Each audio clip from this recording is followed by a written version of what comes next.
समान अध्ययन GK GS के अंतर्गत हम लोग महारिवीजन कर रहे हैं। तो महारिवीजन के अंतर्गत 6 विषयों में से पहला विषय आपका इतिहास का विषय है और इतिहास से जुड़े हुए महत्वपूर्ण पक्षों को मैं आपको पढ़ा रहा हूँ। सबसे पहले मैं आपको महत्वपूर्ण पुस्तकें, पत्र, पत्रिकाएं, है ना, जो इम्पोर्टेंट हैं, जिनसे क्वेश्चन कई बार पूछा जा चुका है, उसी को मैं कंटिन्यूअस आपका रिवाइज करा रहा हूँ। तो देखिए, आप सभी जानते हैं देश के पहले प्रधानमंत्री पंडित नेहरू के द्वारा भी कई सारे अपने कैदी जीवन के दौरान भी कई सारी पुस्तकें लिखी गई थी। एक पुस्तक तो इनकी डिस्कवरी ऑफ इंडिया थी, भारत एक खोज, तो एक बुक इन्होंने लिखी। दूसरी पुस्तक इन्होंने लिखी है पंडित नेहरू ने मेरी कहानी। मेरी कहानी ये एक आत्मकथा से जुड़ी हुई पुस्तक है, ठीक है। और एक पुस्तक इन्होंने लिखी है, ये याद रखिएगा, बहुत इंपॉर्टेंट है, हिस्ट्री की ही पुस्तक है, glimpses of world history. Glimpses of world history, ये पुस्तक आपकी पंडित नेहरू के द्वारा लिखी गई है। और एक आपकी डिस्कवरी ऑफ इंडिया यानी भारत एक खोज, ये भी इनके द्वारा ही लिखी गई है। तो 3 पुस्तकें आपकी पंडित नेहरू की हैं, ध्यान रखिएगा। नेक्स्ट, ये पुस्तक जो है, इससे बहुत क्वेश्चन पूछे गए हैं आपके, बंदी जीवन, ठीक है। बंदी जीवन पुस्तक जो है सचिंद्र सन्याल के द्वारा लिखी गई है। किसके द्वारा लिखी गई है? सचिंद्र सन्याल के द्वारा। बंदी जीवन एक पुस्तक है, यह लिखी गई है सचिंद्र नाथ सन्याल के द्वारा, ठीक है। क्रांतिकारी पुस्तक है आपकी, ध्यान रखिएगा। तो उत्तर भारत में क्रांतिकारी पुस्तकों में से बंदी जीवन आपकी एक महत्वपूर्ण पुस्तक है, तो ये एक आप ध्यान रखिएगा, बंदी जीवन।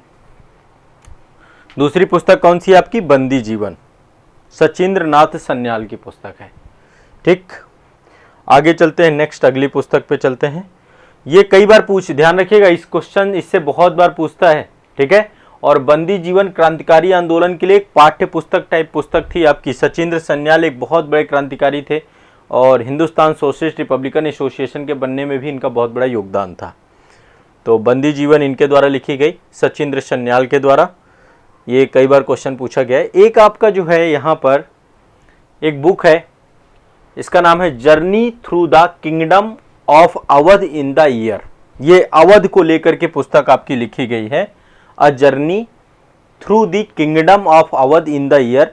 ये किताब आपकी 1849 से 1850 में एक रिपोर्ट आई थी आपकी अवध को लेकर, और ये पुस्तक लिखी है स्लीमैन ने, ठीक है। इसके जो राइटर हैं ये हैं विलियम हेनरी स्लीमैन, इनके द्वारा ये रिपोर्ट आई थी और इसी स्लीमैन रिपोर्ट पर ही कुशासन का आरोप लगा करके अवध को जो है ब्रिटिश किंगडम में मिला लिया गया, ब्रिटिश साम्राज्य में मिला दिया गया। तो ये आपकी एक पुस्तक है, स्लीमैन के द्वारा लिखी गई है। मैच द फॉलोइंग, इससे भी क्वेश्चन पूछे गए हैं कई बार, ठीक है, ध्यान रखिएगा सभी को, है ना। तो ये क्वेश्चन, ये पुस्तक भी आपकी इंपॉर्टेंट है। नेक्स्ट एक पुस्तक लिखी गई है भारत की दूसरी स्वतंत्रता। एक बहुत ही क्रांतिकारी व्यक्ति के थे, आप इनको जानते हैं, जयप्रकाश नारायण को। ये आप एक बार देख लीजिए, शायद आप में से बहुत सारे लोगों ने नाम सुना हो लेकिन देखा ना हो। इनको लोक नायक भी कहा जाता है और देश में जब आपातकाल लगा था उसमें बहुत महत्वपूर्ण भूमिका लिखी थी। तो भारत की दूसरी स्वतंत्रता नामक पुस्तक जयप्रकाश नारायण पर लिखी गई है, ठीक है। ये देखिए, एक पुस्तक है इनकी, भारत की दूसरी स्वतंत्रता, ठीक है, जयप्रकाश नारायण पे लिखी गई है। इसको लिखा किसने है, इसके राइटर कौन है? जयप्रकाश नारायण पे पुस्तक लिखी गई है एमजी देवा सहायम। एमजी देवा सहायम, इनके द्वारा पुस्तक लिखी गई है, जयप्रकाश नारायण की पुस्तक है, एमजी देवा सहायम, ठीक है, ध्यान रखिएगा, क्लियर, स्पष्ट है, बहुत सिंपल सी पुस्तक है। नेक्स्ट आगे चलते हैं, एमजी देवा सहायम की पुस्तक है। एक पुस्तक है the untold story. The untold story, the untold story है जनरल ब्रजमोहन कौल के द्वारा लिखी गई है। किसके द्वारा लिखी गई है? जनरल ब्रजमोहन कौल, ब्रजमोहन कौल के द्वारा लिखी गई है, जनरल ब्रजमोहन कौल के द्वारा लिखी गई है। द अनटोल्ड स्टोरी किसके द्वारा लिखी गई है? जनरल ब्रजमोहन कौल के द्वारा लिखी गई द अनटोल्ड स्टोरी, ठीक है, जनरल ब्रजमोहन कौल के द्वारा लिखी गई है द अनटोल्ड स्टोरी, ठीक है, इनके द्वारा लिखी गई पुस्तक है। 1967 में प्रकाशित हुई थी, 1967 पे ये पुस्तक आपकी प्रकाशित हुई थी और इस पुस्तक में जो है भारतीय सेना के इतिहास पर प्रकाश डाला गया। भारतीय सेना के इतिहास पर प्रकाश डालती हुई पुस्तक है आपकी, ठीक है। तो ये आपको ध्यान रखिएगा, द अनटोल्ड स्टोरी। आगे चलते हैं, नेक्स्ट चलते हैं। ये एक जो है पर्सन है जिनका नाम है हेंस क्रिश्चियन एंडरसन, ठीक है। कौन है ये? Hence Christian Anderson. इन्होंने कई सारी पुस्तकें लिखी, ठीक है। इनकी कई सारी पुस्तकें हैं और उन पुस्तकों में परियों की कहानियों का वर्णन किया गया। तो एक क्वेश्चन पूछा गया था कि किस जो है राइटर की पुस्तकों में परियों की कहानियों का वर्णन किया गया। तो हेंस क्रिश्चियन एंडरसन की पुस्तकों में, ये कौन है? Hence Christian Anderson. इनकी पुस्तकों में परियों की कहानी का वर्णन किया गया। इनके द्वारा कई सारी पुस्तकें, जैसे द स्नो क्वीन एक पुस्तक इन्होंने लिखी थी, अ लिटिल मरमेड करके पुस्तक लिखी थी इन्होंने, थम्बलीना करके एक पुस्तक लिखी थी, है ना। तो ऐसे करके थिन सोल्डर करके एक पुस्तक लिखी है। तो इन्होंने कई सारी रचनाएं लिखी हैं। तो परियों की कहानियों के बारे में डिस्कशन इन्होंने लिखा है हेंस क्रिश्चियन एंडरसन के द्वारा। ये ध्यान रखिएगा, बहुत इंपॉर्टेंट है। नेक्स्ट आगे अगली पुस्तक है आपकी the Golden Gate. Golden Gate के रचयिता कौन है आपके? विक्रम सेठ। विक्रम सेठ के द्वारा बुक लिखी गई है द गोल्डन गेट, ठीक है। इससे भी क्वेश्चन पूछा जा चुका है। द गोल्डन गेट के रचयिता कौन है? विक्रम सेठ, ठीक है, ध्यान रखिएगा। 1986 में इनके द्वारा लिखा गया पहला आपका उपन्यास है। नेक्स्ट आगे चलते हैं, ठीक है। द गोल्डन गेट इनके द्वारा लिखा गया है। अगला है आपका, हाँ, अगली पुस्तक है आपकी साइलेंट स्प्रिंग, ठीक है। साइलेंट स्प्रिंग, इस पुस्तक को लिखने वाले पर्सन कौन है? Russell Carson. रसेल कार्सन के द्वारा लिखी गई है साइलेंट स्प्रिंग पुस्तक। कौन सी पुस्तक लिखी गई है? Silent spring. किसके द्वारा लिखी गई है? रसेल कार्सन के द्वारा। रसेल कार्सन ने पुस्तक लिखी है साइलेंट स्प्रिंग। ध्यान रखिएगा, साइलेंट स्प्रिंग किसके द्वारा लिखी गई है? रसेल कार्सन, ठीक है। रसेल कार्सन के द्वारा ये पुस्तक लिखी गई है साइलेंट स्प्रिंग, ठीक है। साइलेंट स्प्रिंग किसने लिखा है? रसेल कार्सन के द्वारा लिखी गई पुस्तक है। क्लियर है, स्पष्ट है। और इसमें जो है मतलब रसेल कार्सन के द्वारा जो कीटनाशकों का प्रयोग किया जाता है बहुत सारी दवाओं में, बहुत सारे कृषि में, एग्रीकल्चर में या फिर जो है, तो उनके प्रयोग पे प्रश्न उठाया गया बहुत सारा, ठीक है। एक बहुत विवादित पुस्तक थी सलमान रुश्दी के द्वारा लिखी गई। इसका नाम है द सैटेनिक वर्सेस, है ना। हाँ, यहाँ पे है ना, द सैटेनिक वर्सेस। ये पुस्तक लिखी है सलमान रुश्दी ने। तो आमतौर पे सलमान रुश्दी के द्वारा कई सारी पुस्तकें लिखी गई हैं और 1988 में इसका प्रकाशन हुआ था। बहुत ज़्यादा विवाद में पुस्तक आ गई थी, तो काफ़ी चर्चा में रही है। तो ये भी ध्यान रखिएगा, द सैटेनिक वर्सेस आपकी सलमान रुश्दी की पुस्तक है। एक ये पुस्तक बहुत इंपॉर्टेंट है, इसका नाम है the namesake. The namesake Jhumpa Lahiri की पुस्तक है। आप लोग झुंपा लाहिड़ी का नाम जानते होंगे।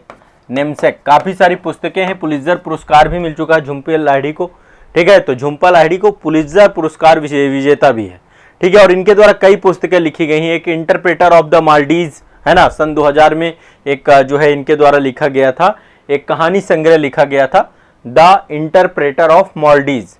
तो उसके लिए जो है आपका ये जो है इनको पुरस्कार मिला झुंपा लाहिड़ी को, ठीक है। पुलित्जर पुरस्कार विजेता है द नेमसेक करके इनके द्वारा लिखा गया सन 2000 में। तो द नेमसेक हो गया आपका, ठीक है। और क्लियर है, सलमान रुश्दी के द्वारा जो है आपकी एक पुस्तक लिखी गई, ठीक है, जिसका नाम है साइनेमेटिक वर्सेस। ये पुस्तक है आपकी सलमान रुश्दी की। इसके बाद आपकी द साइलेंट स्प्रिंग, ये रसेल कार्सन की पुस्तक है।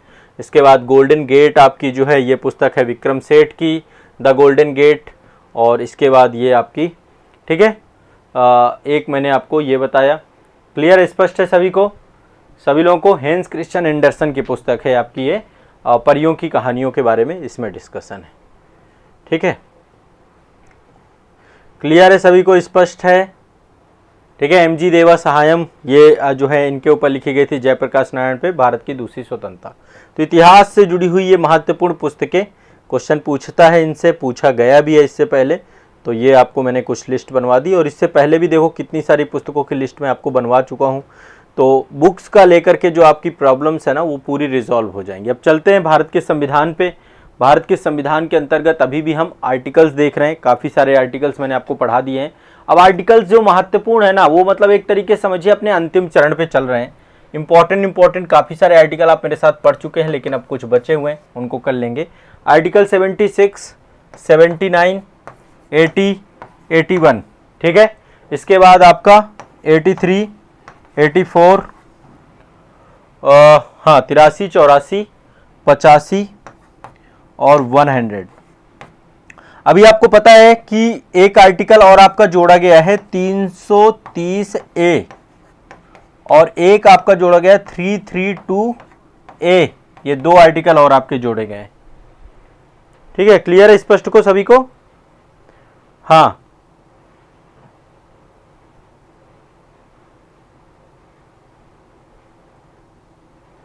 कोई बात नहीं, क्लास को आप लोग यदि कुछ छूट जाता है तो बैक कर सकते हैं, बाकी बाद में करिए क्लास के बाद में। ठीक है, कई बार हो सकता है मेरी गति और आपकी गति में तारतम्यता ना बैठे, तो आपको अपनी गति को बढ़ानी है। पहली बात तो ये ध्यान रखना। 76 आपका भारत के महान्यायवादी के बारे में बात करता है।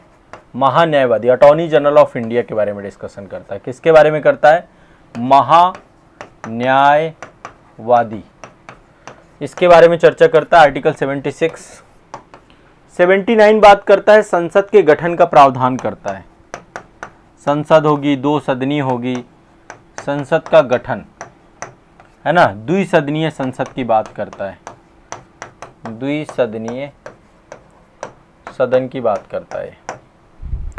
आर्टिकल 80 आपका राज्यसभा की संरचना की बात करता है, राज्यसभा, और 81 आपका लोकसभा की बात करता है, लोकसभा की बात करता है।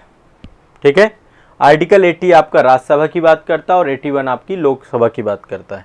ध्यान रखिएगा, ये आपको याद हो जाने चाहिए। आर्टिकल 76 महान्यायवादी से, 79 संसद का गठन, 80 आपका राज्यसभा, 81 आपका लोकसभा। ठीक है, लोकसभा बाद में दिया गया है। और 83 में बताया गया है कि राज्यसभा एक स्थायी सदन है, राज्यसभा एक परमानेंट आपका है, इसका विघटन कभी नहीं होगा। राज्यसभा का स्थायी होना, स्थायी होना यानी इसके जो मेंबर होते हैं हर 2 साल में 1/3 मेंबर जो है आपके उनका जो है नए मेंबर चुन के आते रहते हैं और कुछ पद नियुक्त होते रहते हैं। तो राज्यसभा स्थायी होगा, ये कहाँ पे लिखा हुआ? आर्टिकल 83 1 पे। आर्टिकल 84 संसद सदस्यों की अर्हताओं के बारे में बात है। संसद सदस्यों की अर्हताएं, इसके बारे में चर्चा है। आर्टिकल 85 में जो है संसद के सत्र की बात है, सत्रावसान की बात है, विघटन की बात है। संसद का सत्र, सत्रावसान, विघटन, इन सब के बारे में चर्चा की गई है अनुच्छेद 85 में, 85 में। ठीक है, आर्टिकल 100 की जो चर्चा है, आर्टिकल 100 है आपका लोकसभा द्वारा जब भी कोई निर्णायक मत आए, जैसे लोकसभा में कोई भी निर्णायक मत आता है तो अपने निर्णायक मत में लोकसभा का अध्यक्ष क्या कर सकता है? बराबर बराबर एक मत दे सकता है जिस पक्ष में भी चाहे। यदि मान लीजिए टाई हो जाता है मामला लोकसभा में, तो निर्णायक मत का प्रयोग यानी लोकसभा अध्यक्ष द्वारा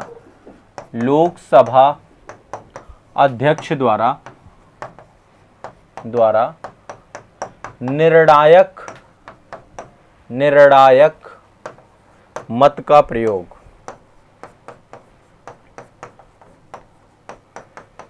लोकसभा अध्यक्ष द्वारा निर्णायक मत का प्रयोग। ठीक है, ये ध्यान रखिएगा। इसके बाद आर्टिकल 330 ये आपका और 332 ये दोनों आर्टिकल आपका महिला आरक्षण से जुड़े हुए हैं। अभी आपको पता है महिला आरक्षण विधेयक पारित हुआ है, तो महिला आरक्षण विधेयक के अंतर्गत नए आर्टिकल 2 जोड़े गए हैं, 330 ए और 332 ए। 330 ए SC ST कैटेगरी में जो लोकसभा में महिलाओं का आरक्षण है, उसमें महिलाओं को जो है रिजर्वेशन देने की बात हुई है। 1/3 रिजर्वेशन महिलाओं को मिलेगा SC ST कैटेगरी में, और 332 से राज्य विधानसभाओं के लिए बात है। ठीक है, ध्यान रखिएगा भाई। क्लियर है, स्पष्ट है?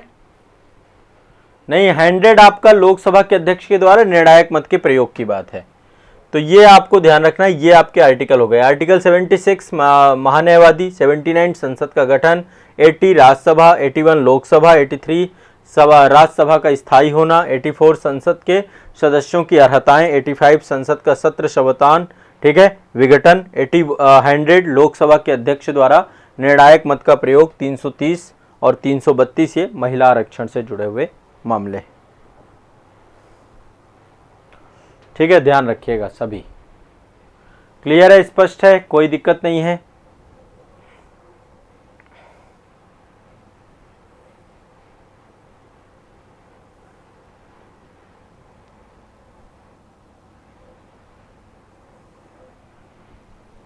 नेक्स्ट आगे चलते हैं। अगला जो है आपका, यहां पे आप देखिए, ये आप देख पा रहे हैं, ज्योग्राफी पे आ जाइए, वापस आ जाते हैं ज्योग्राफी में। ठीक है, ज्योग्राफी पे मैंने आपको अभी हिमालय पर्वत श्रेणी के बारे में पिछले सेशन में काफ़ी सारी चीज़ें चर्चा की थी। अब आज मैं हिमालय पर्वत श्रेणी से जुड़ी हुई कुछ आगे की जानकारी आप सभी के साथ साझा करूंगा। ठीक है, अब आप समझिए, मैंने आपको बताया था पिछले सेशन में कि हिमालय की जो पर्वत श्रेणियाँ हैं, उत्तर से दक्षिण विन्यास की बात करते हैं तो वलयाकार आकृति में 4 जो है हम श्रेणियों की बात करते हैं, जिनमें से जो ये श्रेणी है ये आपकी महान हिमालय है, महान हिमालय। ये श्रेणी आप देखते हैं ये लघु हिमालय की है, और ये श्रेणी आप जो देखते हैं ये आपकी महान हिमालय, लघु हिमालय, और सबसे नीचे वाली है आपकी शिवालिक श्रेणी, शिवालिक। ठीक है, महान हिमालय, लघु हिमालय और शिवालिक श्रेणी। सबसे उत्तर वाली जो श्रेणी है, ठीक है, इसको हम ट्रांस हिमालय क्या बोलते हैं, क्या बोलते हैं इसको हम? Trans Himalaya, trans Himalaya, trans Himalaya, महान हिमालय, लघु हिमालय, शिवालिक श्रेणी, और सबसे उत्तर वाली श्रेणी आपकी ट्रांस हिमालय है। ठीक है, ये मैंने आपको डिस्कस किया था। अब देखिए, काफी सारी पर्वत श्रेणियां हैं। इन पर्वत श्रेणियों में कुछ बहुत ऊंची हैं, कुछ बहुत कम है। एक बार आज मैं थोड़ा सा आपको एक क्रम याद कराना चाहता हूँ। ठीक है, आपको एक रफली आइडिया हो जाएगा। देखिए, यहाँ पे पहले 3 श्रेणियाँ आप याद करिए। सबसे पहली बात, हिमालय की सबसे ऊंची श्रेणी सब जानते हैं, बहुत सिंपल सा है, नेपाल में है आपकी, और ये है आपकी एवरेस्ट, सभी जानते हैं। सागर माथा भी कहते हैं इसको, एवरेस्ट, सिंपल सा है। इसे जो नहीं जानता 8850 मीटर के आसपास है। अब यहाँ पे जो बच्चों को कन्फ्यूज़न होता है, वो कन्फ्यूज़न होता है कि भारत की सबसे ऊंची चोटी कौन है। अब देखिए, जहाँ पे ये क्वेश्चन आए कि भारत की सबसे ऊंची चोटी,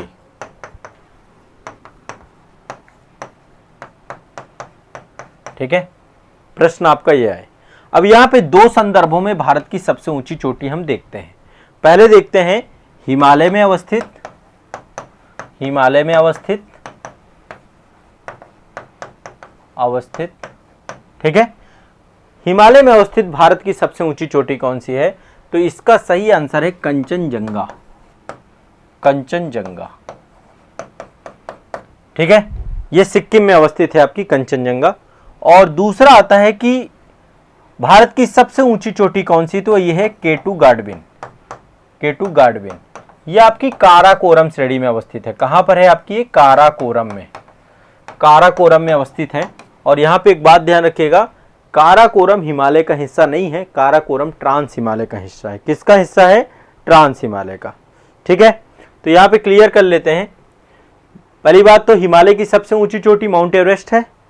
फिर भारत की सबसे ऊंची चोटी में हिमालय में अवस्थित चोटी आपको सबसे पहले देखनी है, तो वो आपकी कंचनजंगा हो जाएगी, और केटू गाडविन हो जाएगी आपकी दूसरी चोटी। ठीक है, काराकोरम में ये आपकी अवस्थित है। क्लियर है, स्पष्ट है, कोई दिक्कत तो नहीं है, ये सिंपल सा है। ठीक है, और यहाँ पर 2-3 चीजें और आपको बता देता हूँ। मैंने आप जैसा कि बताया, हिमालय का जो सबसे उत्तरी हिस्सा है आपका, यहाँ पे मानचित्र में आप देख सकते हैं, ये हिमालय है। ठीक है, अब यहाँ पे देखिए कई सारी पर्वत चोटियाँ हैं। मैं अभी सारी पर्वत चोटियों में नहीं आऊँगा, पर्वत चोटी में अलग से आपको बताऊँगा। ठीक है, अब यहाँ पे जो हिमालय है, हिमालय का जो सबसे आंतरिक हिस्सा है वो आपका क्या है? आपका महान हिमालय, ग्रेट हिमालय, कुछ इस तरीके से सबसे आंतरिक हिस्सा, शिवालिक, लघु हिमालय और ये महान हिमालय। जो महान हिमालय है आपका, यहाँ पर जितनी भी चोटियाँ हैं ये लगभग 6000 मीटर की औसत ऊंचाई पर है। ये महान हिमालय है। महान हिमालय की जितनी भी चोटियाँ हैं ये आपकी कितनी हैं? इनकी औसत ऊंचाई कितनी है? औसत ऊंचाई कितनी है? 6000 मीटर। कितनी है? 6000 मीटर। औसत ऊंचाई कितनी है महान हिमालय की? 6000 मीटर। कितनी है? 6000 मीटर, ध्यान रखिएगा। ठीक है, ये सबसे अधिक सतत श्रृंखला है।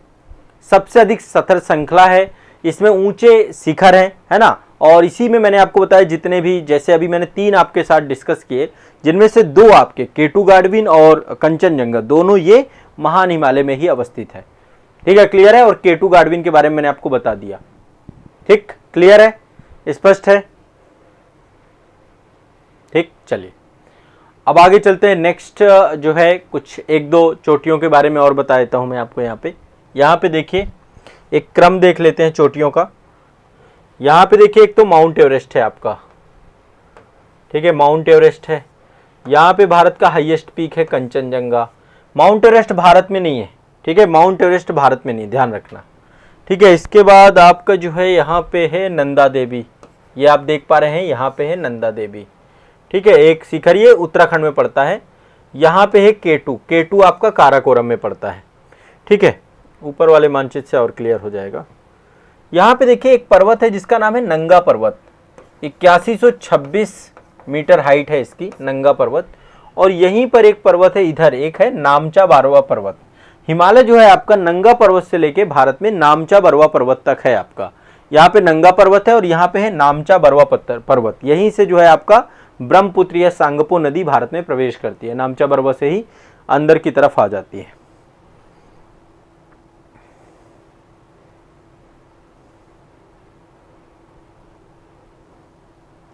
देखिए भाई, ये तो YouTube की देन है और YouTube का प्लेटफॉर्म है। यदि आपको एडवर्टीजमेंट आते हैं तो इसके लिए फिर एक ही ऑप्शन है, YouTube प्रीमियम का यूज करिए, ऐड फ्री हो जाइए। YouTube में ने जो ये पूरी व्यवस्था बदली है ना इस काफ़ी लंबे समय में, तो उसमें अल्टीमेट वही है, ऐड से फ्री जीवन जीना है तो फिर आपको YT प्रीमियम में आना पड़ेगा। ठीक है, YouTube ने बना रखा है। बाकी ज़्यादा मतलब बीच में कोई भी इशू होता है तो आप स्किप कर दिया करिए, स्किप का ऑप्शन जहाँ तक आना चाहिए। ठीक है, बाकी YouTube की इच्छा है कहाँ पे ऐड लगाए कहाँ पे ऐड ना लगाए, सब उसके ऊपर है, उसी का प्लेटफॉर्म है, कुछ नहीं कर सकते हम। तो यहाँ पे है नंदा देवी। लेकिन देखो YouTube को आप सभी को शुक्रिया करना चाहिए, YouTube के माध्यम से आप लोग इतनी सारी क्लासेस देख पाते हैं। ठीक है, इतनी क्लासेस आप YouTube के माध्यम से देख पाते हैं। तो केटू गाडविन है आपका, ठीक है, केटू गाडविन, कंचनजंगा, नंगा पर्वत। ठीक है, यहाँ पे एक पर्वत है ग्रेसर ब्रूम। यहाँ पे देखिए 2 पर्वत हैं आपके, ग्रेसर ब्रूम 1, ग्रेसर ब्रूम 2, 2 पर्वत हैं यहाँ पे, ग्रेसर 1, ग्रेसर 1, 2। ग्रेसर 1 जो है थोड़ा सा ज़्यादा हाइट में है, ज़्यादा हाइट नहीं है, मतलब थोड़े कुछ मीटर हाइट ज़्यादा है। ये आपका 8080 मीटर है। और ये सब आपके जो है ग्रेसर बूम 1 और ग्रेसर बूम 2 जो है आपका, ये थोड़ा सा इसकी हाइट कम है। ठीक है, ग्रेसर बूम 2 की हाइट थोड़ा सा कम है, थोड़ा सा ही कम है, ज़्यादा नहीं है। ये आपका 8036 मीटर है। तो 2 ग्रेसर बूम पर्वत है, 1 और 2। इसके बाद यहीं पे ब्रॉड पीक है आपकी, यहाँ पे देख रहे हैं ब्रॉड पीक है, K2 है आपका, नंगा पर्वत है, ग्रेसर ब्रूम है, यहाँ पे नंदा देवी है, यहाँ पे कंचनजंगा है। और भी हैं बहुत सारे, मकालू, मनसालू, धौलावीरा, अन्नपूर्णा, ऐसे करके कई सारी चोटियाँ और हैं। ठीक है, यहाँ पर अवस्थित है आपकी मकालू, मनसालू, अन्नपूर्णा, धौलावीरा। ठीक है, ये पर्वत चोटियाँ भी यहाँ पर अवस्थित हैं कई सारी। ठीक है, क्लियर है, स्पष्ट है। अब आगे जो भी होगा मैं फिर नेक्स्ट सेशन में पढ़ाऊँगा आपको। तो ये ज्योग्राफी से जुड़ी हुई कुछ जानकारी हो गई। अब चलते हैं हम लोग एनवायरनमेंट से। देखिए, एनवायरनमेंट में पिछले सेशन में मैंने आपको ग्रीन हाउस इफेक्ट पढ़ाया था, ग्लोबल वार्मिंग के बारे में बताया था, कैसे पृथ्वी का वायुमंडल गर्म हो रहा है। ठीक है, ग्लोबल वार्मिंग कैसे हो रही है, इसको लेकर एक डिटेल डिस्कशन हमारा हुआ था। आज के सेशन में मैं आपको बताऊंगा कि पृथ्वी का वायुमंडल जो है किन किन गैसों के कारण से, किन किन गैसों की उपस्थिति के कारण से वायुमंडल में वैश्विक तापन की प्रक्रिया बढ़ती जाती है। ठीक है, देखिए एक तो आपका है जल वाष्प, एक तो आपका है जल वाष्प। जल वाष्प बड़ी मात्रा में है आपका। ठीक है, पहला तो ये जल वाष्प। ठीक है, दूसरा है कार्बन डाइऑक्साइड CO2, दूसरा ये है।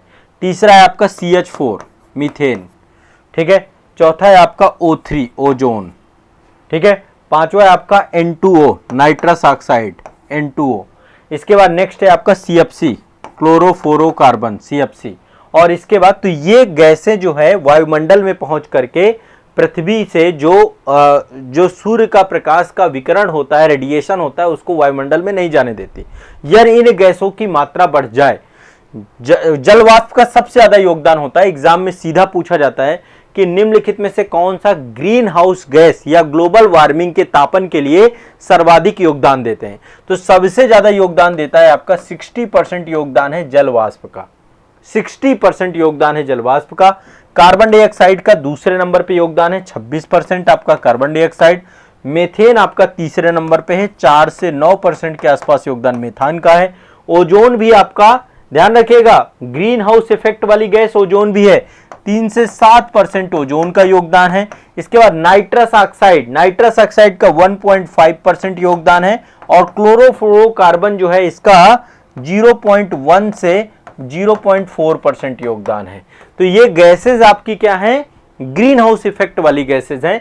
इनका योगदान है पृथ्वी के ग्लोबल वार्मिंग, यदि इनकी सांद्रता बढ़ जाती है वायुमंडल में, देखिए वायुमंडल में जैसे हम पृथ्वी से ऊपर जाते हैं तो जैसे ही ऊपर जाएंगे तो यहाँ पे 8 से 10 किलोमीटर की हाइट पर क्षोभ मंडल है आपका, ठीक है, क्षोभ मंडल है। ये वाली लेयर देख रहे हैं आप, सबसे जो है ये वाली लेयर, ये वायुमंडल का ये क्षोभ मंडल है।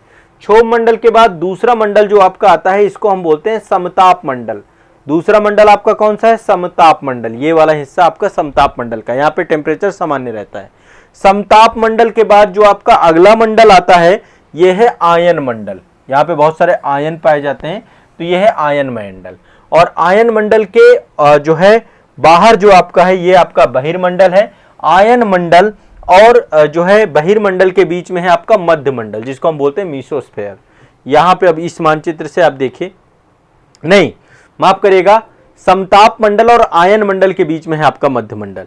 तो सबसे पहले देखिए पृथ्वी है आपकी, ये पृथ्वी के ऊपर क्षोभ मंडल है, क्षोभ मंडल के बाद समताप मंडल है, समताप मंडल के बाद मध्य मंडल है, मध्य मंडल के बाद जो है आयन मंडल है, आयन मंडल के बाद बहिर्मंडल है।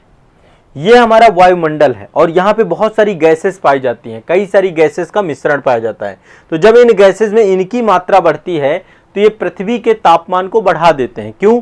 क्योंकि जो भी ऊर्जा, जो भी ऊष्मा पृथ्वी के द्वारा विकिरण होकर के अंतरिक्ष में पहुंचती है, इन गैसेस के द्वारा उसको क्या किया जाता है, रोक लिया जाता है। ठीक है, क्लियर है, स्पष्ट है, सभी लोगों को स्पष्ट है, कोई दिक्कत नहीं है। देखो ये बहुत इंपॉर्टेंट क्वेश्चन है, कई बार यूपीएससी ने पूछा है, स्टेट पीएससी ने पूछा है।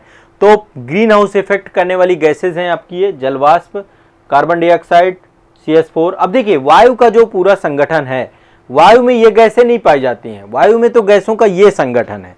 वायु में सर्वाधिक मात्रा में नाइट्रोजन पाई जाती है, 78.08% वायु में गैस, जो वायुमंडल में गैस पाई जाती है उसमें उसके संगठन के तौर पे देखें तो नाइट्रोजन की मात्रा सर्वाधिक है, 78.08%। दूसरे नंबर पे ऑक्सीजन है आपका 20.24%, यानी 20.24% आपका ऑक्सीजन है। ऑर्गन की बात करें तो 0.93% जो है आपका ऑर्गन है। फिर आपका CO2 है, सबसे कम CO2 है, लेकिन देखिए ग्रीन हाउस इफेक्ट में इसका योगदान कितना है, 0.03% आपका CO2 पाई जाती है वायु में। फिर आपका नियॉन पाई जाती है 0.081%, फिर हीलियम है आपका, ठीक है, 0.0005%, और सबसे लास्ट में ओजोन है। लेकिन अब जब इनकी सांद्रता बढ़ेगी तो क्या होगा, ये ग्रीन हाउस इफेक्ट वाली गैसेस बन जाएंगी। ठीक है, ध्यान रखिएगा, क्लियर है, स्पष्ट है सभी को, कोई दिक्कत नहीं है किसी को। अब देखो ग्रीन हाउस इफेक्ट वाली गैसेस कौन कौन सी हैं, नाइट्रस ऑक्साइड, मीथेन, क्लोरोफ्लोरो, है ना, sulphur dioxide. Sulphur dioxide green house gas नहीं है आपकी, ग्रीन हाउस गैस आपकी कौन सी है, ये ग्रीन हाउस है, जलवाष्प, carbon dioxide, methane, ozone, nitrous oxide, chlorofluorocarbon, ये आपकी ग्रीन हाउस गैसेस हैं। ये रट लीजिए सभी लोग, क्वेश्चन आता है, इनसे पूछा जाता है कि ग्रीन हाउस इफेक्ट करने वाली गैसेस कौन सी हैं, ग्लोबल वार्मिंग, वैश्विक तापन के लिए कौन सी गैसेस इंपॉर्टेंट है, ये है आपकी। ठीक है, क्लियर है, स्पष्ट है सभी को। ठीक है, जलवाष्प है, कार्बन डाइऑक्साइड है, CH4 है, O3 है, N2O है और CFC है। और ये गैसेस हमारे वायु में पाई जाती हैं। लेकिन जब हमारे वायु में इनका रेशियो की जगह पे दूसरी गैसेस का सांद्रता बढ़ती है तो वो क्या करती हैं, ठीक है, ध्यान रखिएगा। अब नेक्स्ट चलते हैं इन्वायरमेंट के बाद, अगला टॉपिक है आपका साइंस का। साइंस के टॉपिक पे चलते हैं, साइंस के सब्जेक्ट पे चलते हैं। देखिए जितने भी फल फ्रूट होते हैं या जितने भी पदार्थ हैं, सब में कोई ना कोई अम्ल पाया जाता है, या तो क्षार पाया जाता है या तो अम्ल पाया जाता है ना। तो हम सबसे पहले बात करते हैं अम्लीयता की। देखिए सेव जो आपका है, सेव में एक अम्ल पाया जाता है जिसको बोलते हैं मैलिक अम्ल। मैलिक एसिड पाया जाता है सेव में, मैलिक अम्ल। हल्का खट्टापन होता है सेव में, आप लोग जब सेव खाते हैं तो खट्टापन होता है सेव में, धीरे धीरे सेव जो है पक करके मीठा भी होता है, तो इसमें जो अम्ल पाया जाता है इसको मैलिक अम्ल कहते हैं। अम्ल की प्रकृति खट्टेपन की होती है, थोड़ा खट्टा लगेगा आपको। ऐसी ही चींटियां होती हैं जो आपकी, चींटियों में आपको पता है डंक भी पाए जाते हैं, और चींटियों में एक अम्ल पाया जाता है जिसको बोलते हैं हम लोग फार्मिक अम्ल। फार्मिक अम्ल, चींटियों में एक अम्ल पाया जाता है फार्मिक एसिड। आपको पता है चींटियां कई बार काट लेती हैं तो बड़े बड़े चट्टे पड़ जाते हैं आपके, है ना। तो वो चट्टे कैसे पड़ते हैं, क्योंकि चींटियों में एक अम्ल पाया जाता है फार्मिक एसिड। इसी के अलावा दूसरा एक एसिड और पाया जाता है जिसको बोलते हैं मेथेनाइक अम्ल। मेथेनाइक अम्ल कोई भी क्वेश्चन में आ जाता है, आपको उसको सही लगाना है। चींटियों में जो अम्ल पाया जाता है यही अम्ल जो है आपका बिच्छुओं में पाया जाता है। बिच्छू का डंक जानते हैं ना, बिच्छू के डंक में भी फार्मिक अम्ल या मेथेनाइक अम्ल पाया जाता है, ठीक है। और बिच्छू का डंक जो होता है वो भी कितना जहरीला होता है, बस ये मात्रा का फर्क है। चींटी में थोड़ा सा कम पाया जाता है और बिच्छू में वही मात्रा ज्यादा होती है, तो उसका प्रभाव अलग होता है। एसिटिक अम्ल के बारे में सभी जानते हैं, जो सिरका होता है आपका, सिरका आपका एसिटिक अम्ल ही होता है। खटाई अचार वगैरह बनाते हैं तो अचार में हम सिरका डालते हैं ताकि वो खराब ना हो। तो अचार में क्या डालते हैं, सिरका, ताकि वो खराब ना हो। इसके अलावा नेक्स्ट आगे चलते हैं, ये है दही। दही में जो अम्ल होता है, जो खट्टा जो है, दही एक तरीके से खट्टापन इसमें भी आ जाता है। इसमें लैक्टिक अम्ल होता है, लैक्टिक अम्ल होता है। कैसा अम्ल होता है, लैक्टिक अम्ल होता है इसमें, इस कारण से ये भी खट्टा हो जाता है, ठीक है, ध्यान रखिएगा। लैक्टिक अम्ल होता है। अंगूर जो होते हैं आपके, अंगूरों में टार्ट्रिक अम्ल पाया जाता है, टार्ट्रिक अम्ल पाया जाता है, टार्ट्रिक अम्ल पाया जाता है कहाँ पे, अंगूर में। और केवल अंगूर में टार्ट्रिक अम्ल नहीं पाया जाता, बल्कि इमली में भी टार्ट्रिक अम्ल पाया जाता है, इमली में भी टार्ट्रिक अम्ल पाया जाता है। इमली में भी क्या पाया जाता है, टार्ट्रिक अम्ल, ठीक है। इसके अलावा जो आपके संतरे होते हैं, संतरों में एक अम्ल पाया जाता है जिसको बोलते हैं सिट्रिक अम्ल। सिट्रिक अम्ल पाया जाता है, यहां पर सारे लोग लिस्ट बनाते जाइएगा, लिखते जाइएगा, ये सिट्रिक अम्ल पाया जाता है इसमें, संतरों में, ठीक है। और ऐसे ही जो नींबू होते हैं, नींबू में भी सिट्रिक अम्ल पाया जाता है। तो बहुत बेसिक है, हो सकता है बचपन में आप लोगों ने पढ़ा हो, आपको बताया गया हो, है ना, एकेडमिक क्लासेस में पढ़ाते थे। तो आपका नींबू में क्या पाया जाता है, सिट्रिक अम्ल पाया जाता है, ठीक है। संतरे में सिट्रिक अम्ल पाया जाता है। जो इमली होती है टार्ट्रिक अम्ल पाया जाता है। अंगूर में भी टार्ट्रिक अम्ल होता है। अंगूर का खट्टापन आप देखेंगे और इमली का खट्टापन देखेंगे, लगभग सेम होगा। कई बार जो है एक साथ खाइएगा कच्ची इमली, तो आपको खट्टेपन वैसा ही लगेगा, जैसा अंगूर में खट्टापन है वैसे ही आपको इमली का भी महसूस होगा। ये आपका लैक्टिक अम्ल इसमें पाया जाता है, ठीक है। ये सिरका में एसिटिक अम्ल पाया जाता है, चींटी में फार्मिक अम्ल पाया जाता है, और एक दूसरा मैंने बताया मेथेनाइक अम्ल भी इसमें पाया जाता है। बिच्छू के जहर में भी ये अम्ल मिलता है। और सेव में आपका मैलिक अम्ल मिलता है। क्या मिलता है, मैलिक अम्ल, ठीक है। हाँ चलिए, बहुत अच्छी बात है, बहुत सारे लोगों को अम्ल पता है। आने वाले सेशन में मैं और भी आपको अम्ल बताऊंगा।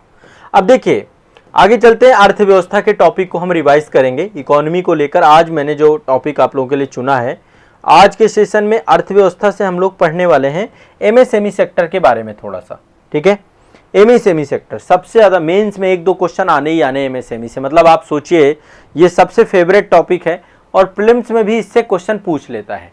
तो देखिए अभी एमएसएमई की हाल ही में एक नई परिभाषा आई है। एमएसएमई का फुल फॉर्म है माइक्रो स्मॉल या मीडियम इंटरप्राइजेस, सूक्ष्म लघु और मध्यम उद्यम, ठीक है। और देश में रोजगार की जो क्षमता है, रोजगार क्रिएशन की, वो एमएसएमई सेक्टर के पास ही है आपकी, ठीक है। तो सूक्ष्म लघु एवं मध्यम उद्यम के अंतर्गत देखिए 2 चीजें होती हैं जब हम कभी भी कोई भी कार्य करते हैं, तो 2 आपकी औद्योगिक गतिविधियां, एक तो मैन्युफैक्चरिंग और दूसरा सर्विस, है ना। या तो गुड्स होगी या तो सर्विस होगी। अब गुड्स या तो बनाया जा रहा होगा या तो इंपोर्ट किया जाएगा। तो एमएसएमई की परिभाषा दी गई है, 2 परिभाषाएं, एक पुरानी परिभाषा और एक नई परिभाषा है। तो आज हम एमएसएमई में आप कौन सा जो है सेक्टर से जुड़े हुए हैं ये आप परिभाषा देख सकते हैं। माइक्रो, स्मॉल या मीडियम, 3 प्रकार के बिजनेस होते हैं, माइक्रो, स्मॉल या मीडियम। पहले पुरानी परिभाषा, पुरानी नहीं देखेंगे, पहले मैं नई परिभाषा आपको दिखाऊंगा। देखिए नई परिभाषा में यदि किसी ने भी 1 करोड़ रुपए का टर्नओवर है, किसी का भी षड्यंत्र या मशीनरी उपकरण और कारोबार निवेश में किसी का भी 1 करोड़ रुपए का क्या है, यहां पर निवेश है, इन्वेस्टमेंट है। 1 करोड़ रुपए का क्या है, इन्वेस्टमेंट है। ठीक है, 1 करोड़ रुपए किसी ने लगाए हैं, है ना, और 1 करोड़ रुपए लगाने के बाद या तो उसका कारोबार या तो टर्नओवर, दो चीजें होती हैं, जो वार्षिक टर्नओवर है या तो वो 5 करोड़ है, और यदि उसने 1 करोड़ रुपए लगा रखे हैं, है ना, तो ये किस में आ जाएगा, माइक्रो में, सूक्ष्म उद्योग के अंतर्गत आ जाएगा। ठीक है, सूक्ष्म उद्योग क्या है, यदि किसी ने भी कारोबार के अंतर्गत संयंत्र या मशीनरी लगा रखी है तो संयंत्र और मशीनरी की वैल्यू कितनी है, 1 करोड़ रुपए, और यदि उसका टर्नओवर क्या है आपका 5 करोड़ रुपए, दोनों में से कोई एक कंडीशन फिल होगी तो आपका सूक्ष्म उद्योग के अंतर्गत आ जाएगा। ठीक है, 5 करोड़ से नीचे की बात हो रही है, यहाँ पे 5 करोड़ रुपए से ज्यादा नहीं होना चाहिए, तब माइक्रो में है। ठीक है, 5 करोड़ से नीचे, 1 करोड़ से कम और 5 करोड़ से कम। अब दूसरा आते हैं स्मॉल में, लघु बोलते हैं इसको हम, लघु में यदि किसी ने निवेश कर रखा है कितना, संयंत्र या मशीनरी में किसी ने निवेश कर रहा है 10 करोड़ रुपए, कितना कर रखा है, 10 करोड़, संयंत्र या मशीनरी में किसी ने 10 करोड़ निवेश कर रखा है, और उसका जो टर्नओवर है वो 50 करोड़ रुपए है। टर्नओवर को हम देखेंगे तो टर्नओवर को हम किस रूप में कहेंगे, टर्नओवर है आपका एक तरीके से, ठीक है, इन्वेस्टमेंट कितना है 10 करोड़ रुपए, और टर्नओवर का मतलब क्या है, यहाँ पे टर्नओवर का मतलब है कि उसका जो है कारोबार कितने का है, उसका वार्षिक कारोबार कितना है। तो यदि ये 50 करोड़ है, 50 करोड़ या 50 करोड़ से कम, तो ये लघु के अंतर्गत आएगा। ये परिभाषा याद कर लीजिएगा, ये परिभाषा पूछी जाती है। और मीडियम के अंतर्गत इन्वेस्टमेंट या तो 20 करोड़ से कम है, और यदि टर्नओवर 100 करोड़ से कम है तो ये आपका मध्यम उद्योग के अंतर्गत परिभाषित किया गया है। ठीक है, तो माइक्रो, स्मॉल और मीडियम इंटरप्राइजेस की परिभाषा ये है, या तो इन्वेस्टमेंट हो 1 करोड़ रुपए का, या तो कारोबार है 5 करोड़ रुपए का, तो वो माइक्रो हो जाएगा, सूक्ष्म में। या तो 10 करोड़ का इन्वेस्टमेंट है या तो 50 करोड़ का टर्नओवर है तो वो लघु हो जाएगा, और यदि 20 करोड़ का इन्वेस्टमेंट है और 100 करोड़ का टर्नओवर है तो ये आपका मध्यम में आ जाएगा। ठीक है, क्लियर है, चाहे वो गुड्स हो चाहे सर्विसेज हो। इससे पहले जो परिभाषा दी गई थी उसमें अलग था आपका। ठीक है, उसमें आप देखिए पहले यहाँ 25 लाख का था, 25 लाख को बढ़ाकर 1 करोड़ कर दिया गया, है ना, ध्यान रखिएगा। और इसमें सर्विस सेक्टर के अलग अलग था और मैन्युफैक्चरिंग सेक्टर के लिए अलग था, वो सब हटा के एक ही बना दिया गया, सर्विस और उसके लिए। और यहाँ पे जो है एक तो इन्वेस्टमेंट या फिर टर्नओवर, दोनों में से जो भी आप परिभाषा को, क्राइटेरिया को पार करोगे आपको इसके साथ जोड़ दिया जाएगा। ठीक है, क्लियर है, स्पष्ट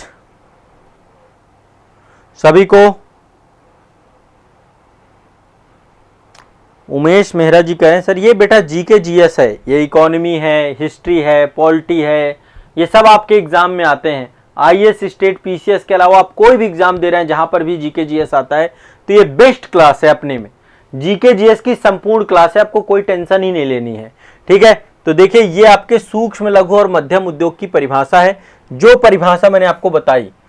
माइक्रो फिर से एक देख लीजिए, सूक्ष्म उद्योग वो है जहां पर 1 करोड़ से कम का निवेश है या 5 करोड़ से कम का टर्नओवर है, वो आपका सूक्ष्म उद्योग है।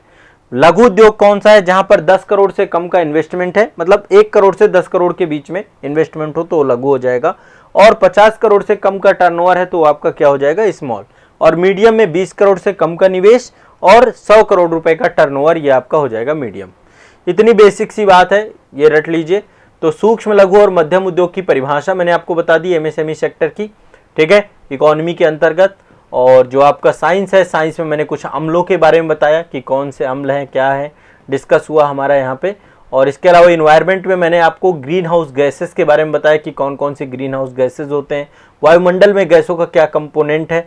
ये आपका जो है ज्योग्राफी से हमने कुछ पर्वत शिखरों के बारे में पढ़ा, और पॉलिटी में कई सारे आर्टिकल्स मैंने आपको याद कराए, और इसके बाद मैंने कई सारी इतिहास के अंतर्गत पुस्तकें बताई। तो आज के सेशन में आपने एक इन डिटेल एक जो है सारे टॉपिक्स कवर किए हैं। यही एक तरीका है महारिवीजन करने का, इसीलिए मैंने इसको महारिवीजन नाम दिया है, क्योंकि यहाँ पर एक साथ 6 सब्जेक्ट कवर हो रहे हैं। यदि सुबह की आप मेरी करंट अफेयर्स की क्लास कर रहे हैं और ये क्लास कर रहे हैं तो शायद आपका सब कुछ कवर हो जाएगा प्रीलिम्स ओरिएंटेड। ठीक है, तो आप सभी मेरे साथ बने रहिए और लगातार जो है मेरे साथ जुड़ करके तैयारी करते रहिए। कोई दिक्कत वाली बात नहीं, मैं आपके साथ हूँ और हमेशा आपको रिवीजन कराता रहूँगा। ठीक है ना।